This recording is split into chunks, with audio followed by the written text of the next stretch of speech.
Nokia stock, trading under ticker symbol NOK, is currently changing hands at $10.31 per share during live stock market trading on July 26, 2026, up 0.28% following its second quarter financial release.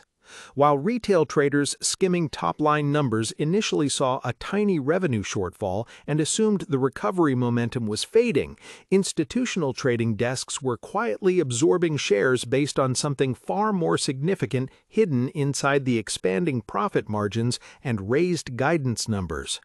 Most casual market observers still perceive Nokia as an outdated European telecommunications hardware maker, stuck in a low-growth market cycle dominated by telecom operator spending cuts and sluggish wireless network build-outs.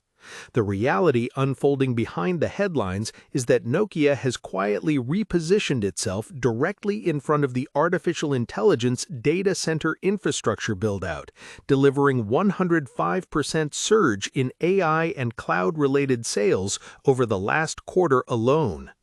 When you open your favorite trading platform like the Robinhood app or log into a Fidelity brokerage account to check your individual brokerage balance, Nokia stock rarely gets mentioned alongside headline mega-cap tech titles like Apple stock or Tesla stock.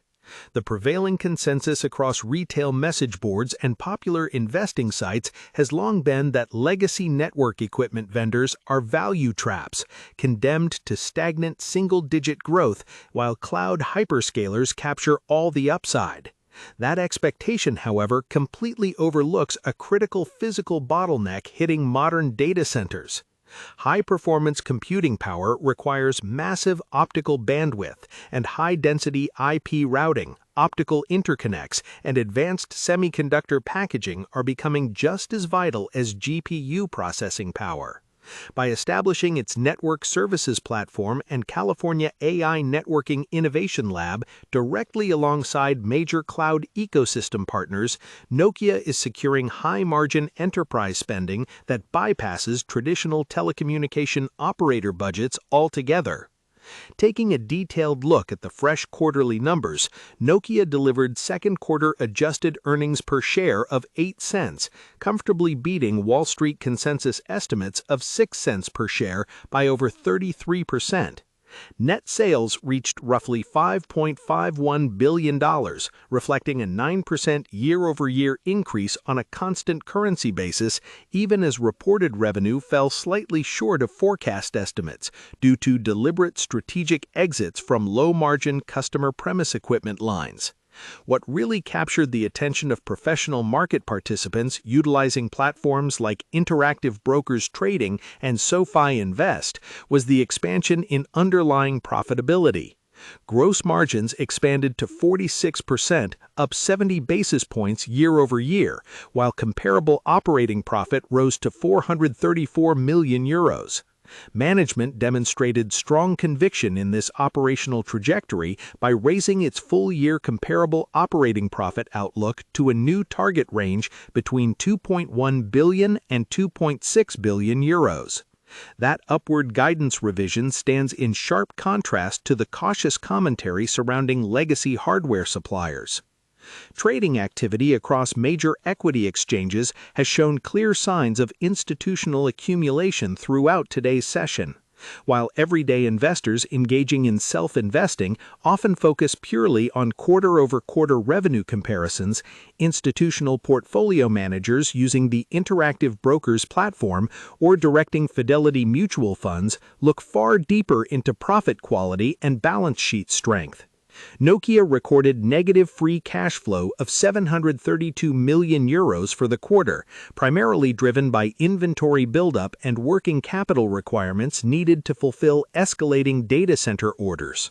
However, the company maintains a robust net cash position of €2.8 billion, giving management ample flexibility to sustain dividend distributions and share buyback programs without taking on high-cost debt.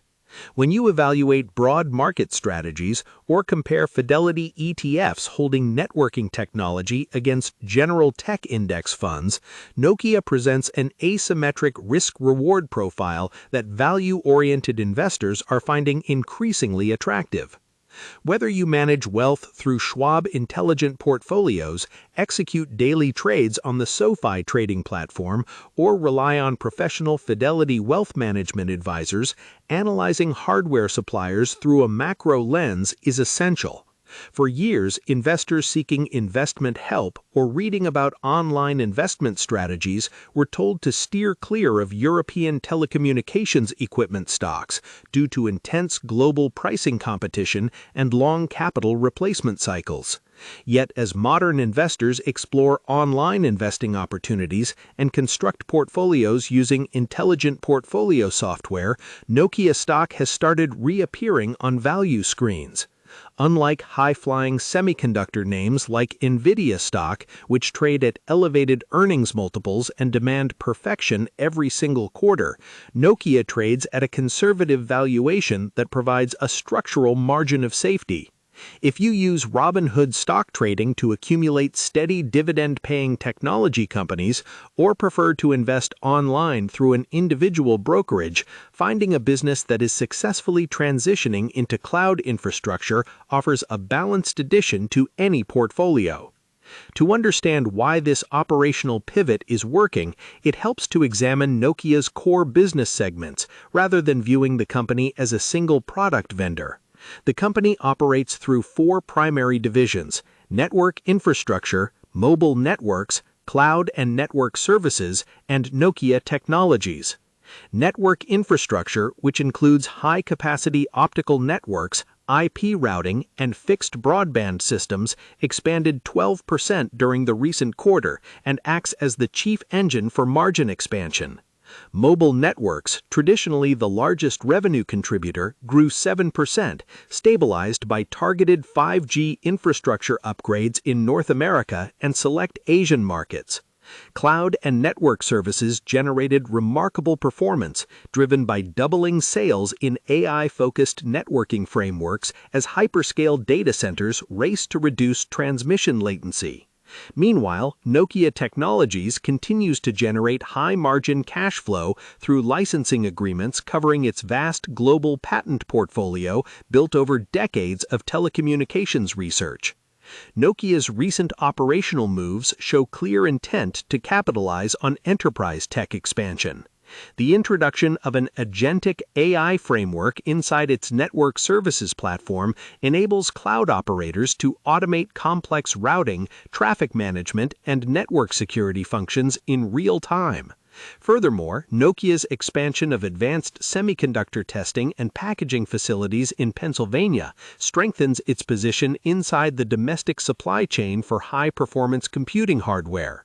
Investors utilizing Fidelity IRAs or buying shares through the Robinhood app for long-term growth often overlook how critical chip packaging and optical testing are for next-generation data centers. By integrating proprietary silicon with automated management software, Nokia creates significant switching costs for its customers, turning what used to be commoditized equipment sales into long-term enterprise partnerships.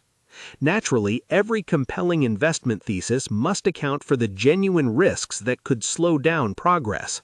Telecommunication operator capital expenditure remains constrained worldwide as major wireless carriers complete the core phases of their 5G rollouts and carefully manage capital budgets in a higher interest rate climate.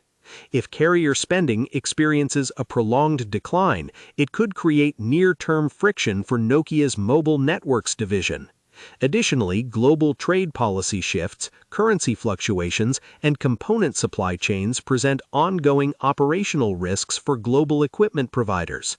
Anyone engaging in online investing through Interactive Brokers stock trading or tracking SoFi stocks understands that hardware manufacturers must manage inventory efficiently to protect margins. If broader macroeconomic conditions soften unexpectedly, client capital expenditure could be delayed, placing pressure on management's second-half free cash flow targets. Comment below how many shares of Nokia stock you currently hold in your portfolio, or tell me if you think legacy telecom hardware companies can successfully re-rate as high-growth artificial intelligence infrastructure providers over the coming years. Looking forward toward the second half of 2026 and into 2027, the central dynamic driving Nokia stock will remain the contrast between market expectations and operational execution. Consensus market expectations still treat Nokia as a cyclical telecommunications play tied to slow carrier spending cycles, but the fundamental reality could prove far stronger if enterprise optical networking and cloud infrastructure sales sustain their rapid trajectory. Key catalysts to watch include new commercial partnership announcements with major cloud providers, ongoing patent license renewals, and the conversion of working capital back into positive free cash flow. Investors utilizing SoFi Active Investing, managing automated accounts through a SoFi robo-advisor, or leveraging competitive interactive brokers' fees should monitor whether management can keep gross margins